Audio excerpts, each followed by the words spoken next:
If you're like me, you're constantly finding avocado pits in your worm bins. Well, I have a solution. Throw them in your food processor when you are doing up some food scraps. Be ready for some rocking and rolling when the food processor starts. This is all nicely minced up to some even-sized granules.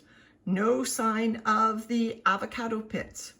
Now let's go feed some worms. All right, so I'm out here with Cinderella, and Cinderella's gonna get that food that I just whipped up. She's also my experiment where I am testing the decomposition of that cotton lace, and I have another piece for her today. You didn't see my video on composting clothing and cotton. I'll put a link to that in the description. Oh, look at all the pill bugs. You know they're chewing through the chunky bits. See them here? See the baby pill bugs? That's just great. So Prince Charming tells me that is the feeding zone indicator, and you can see the lace there. I can still feel that it's a little moist, which is excellent. There's a mussel shell that's got to be a couple of years old. Here is an avocado pit, and you'll see that, you know, sometimes they cleave like this. And I can squeeze it a little tiny bit. Maybe Landon would be able to break it up, but it's going to take quite a while in a bin to break down. So I think you'll find my trick is really handy. There's the other half of it. There. And look, here's another avocado pit. So just if you're making up food scraps anyway, why not throw them in? With the moisture of the other food scraps, they break up quite nicely if they're fresh. Okay, I'm not trying to separate this bin into bigger bits and smaller bits yet. So let's just dig it up and see how this is doing. See, I've still got lots of big bits in here. In fact, actual sticks. See how when the bin is nice and moist, see how nice and plump the worms are? Just beautiful. It increases decomposition of all these browns having high moisture, but it also will spur on reproduction in the worms themselves. So a moist bin is good. It's been hard for me to maintain in the summer, and I must admit, when I got sick earlier a week or so ago, I did manage to come out here and I just misted the top of this bin, and I'm glad I did, because even though you can see it's a little muddy down the bottom, the last thing I wanted was to come out and have a dried bin again. It happened once to me in this summer, and I didn't want to have a repeat. Okay, so I just lifted off the plastic and gave a nice solid mist. There you go. Nice castings, a little bit on the wet side, but Cinderella will take care of it because I'm going to be adding some dry cotton, and that'll soak up some of the moisture. In fact, the fibers, as you know, swell up, and natural fibers much better than anything else. If you've ever done cross-country skiing, you know that if you get wool socks or cotton socks wet, they stay wet. Okay, this is the feeding zone.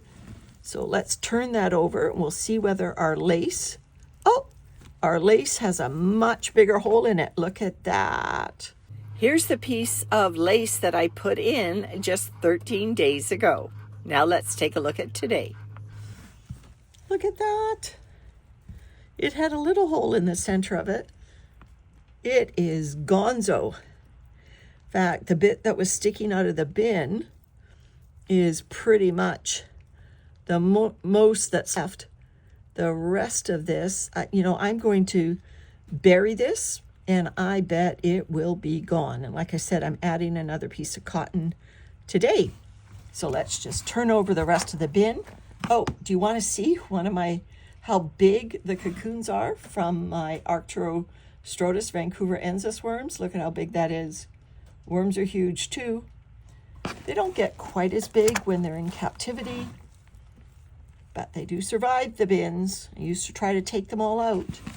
I've given up because my vermicompost just has too many of them for me to pick them all out. So yeah, maybe that big worm that I found at the beginning, maybe he was one. Cinderella still has some unusual bedding going on. This is my haircut that I put in, kind of matting together. Oh, there's a worm in the middle of it. I think as long as your hair doesn't have residues on it, like shampoos, I think you'd be fine putting it in a worm bin. But I'll have to do some digging on that. So I've been adding my hair quite routinely to my worm bins. Got a little bit of a worm party going on in here in the old feeding zone. A little bit of a party.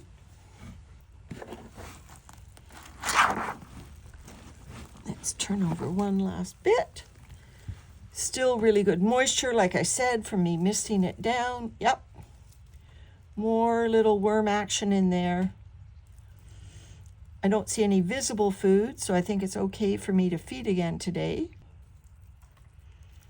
There we go. One more corner, turn over.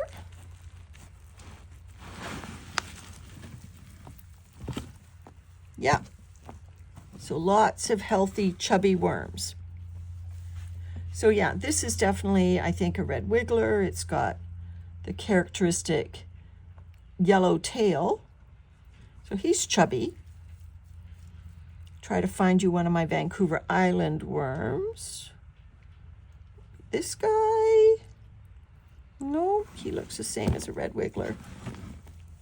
I know they're in here. I'll find one as soon as I'm not looking for it. Okay, I think we'll feed at the other end because there were quite a few worms still at this end. So that means there are still food residues, if not food itself. So I will go down this end and we'll feed down here.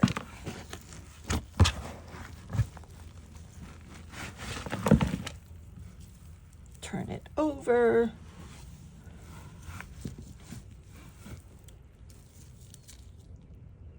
This is a lot of eggshell grit here.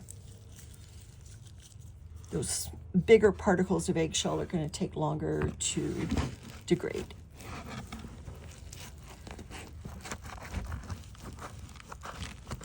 Okay, there we go. So by putting the cotton way down the bottom with these chunky bits of wood, it's going to get really super moist because water will gravitate down to it. So my bet is that cotton, that old cotton will be totally gone when we come in here next time. Okay, the food that I made up. Because we were sick, we weren't eating a lot of veggies. Once we got better, we had takeout fish and chips. We had no veggies of our own. So there's the lemon from the takeout fish and chips. The avocado is because we always try to eat avocado, even if we're having fish and chips. We make guacamole or something. So we had some avocado pits that I munched up in here. And you can see the orange from some carrot peel. And I think some cilantro stems. So not a huge veggie feeding for Cinderella. But you see that with the mulched up avocado pit, we're not going to get those avocado pits rolling around our bin. Now, some cornmeal, give the worms an instant food, some pulverized eggshell. We don't rinse our eggshells, so there's definitely egg residue on them. So that's food as well for the worms. Now this is my new piece of cotton. Now it's going to be distinguishable from the other one because it's actually solid. See that? And a bit of lace on the edge. See, it's got stains. So look at my other video where I talk about, what are the perils of putting cotton in your bin? Well, if the stain was something toxic, then that would be a cautionary thing. Or if I had tried to bleach it and there were still bleach residues on it. And so what I'm going to do before I put this in here is, I've probably have tried washing this, can't remember. to try to get those stains off. So what I'm going to do is I'm just going to rinse it one more time before I put it in my bin. So the rinsing won't get rid of the stain, but it will get rid of any bleach or detergent residue that I used to try to get the stain off. Because sometimes a washing machine does not rinse well enough, especially if you use cold water, to get all that residue out. So there's my new piece of cotton going into Cinderella. Pretty lace for a princess. And to help speed that along, the microbes or the bin are incredible, but here's some compost and some wood chips. Oh, and there's a worm. Look at that. A worm was in my compost pile. It's now going into Cinderella. So the microbes in here, and I don't know what that is. That's probably food. Yeah, that's food. I feed my compost piles. We brought them with us from Victoria. Yeah, that's food. Oh, that's avocado, right? I gave my compost bin some moldy avocado before we went away. So there you go. There's still some avocado residue. The worms are getting into it. Great. So even more food. So the compost is a perfect CN ratio. And I've added some of those wood chips as well. So that's great carbon for Cinderella. The cotton also is a source of carbon. So I think she's looking just terrific. And so we'll see how she does with that new piece of cotton. And I bet the old piece of cotton will be all gone when we do our next check-in, and so will those avocado pits. We no more of this, no more finding avocado pits rolling around your bins if you just throw them in a food processor. All right, everyone. Oh, and where did I put Prince Charming? I buried him. Oh dear. Anybody know where Prince Charming went? Look back through the video. Tell me where he went so I can go find him. Put him in the feeding zone. All right. Bye for now.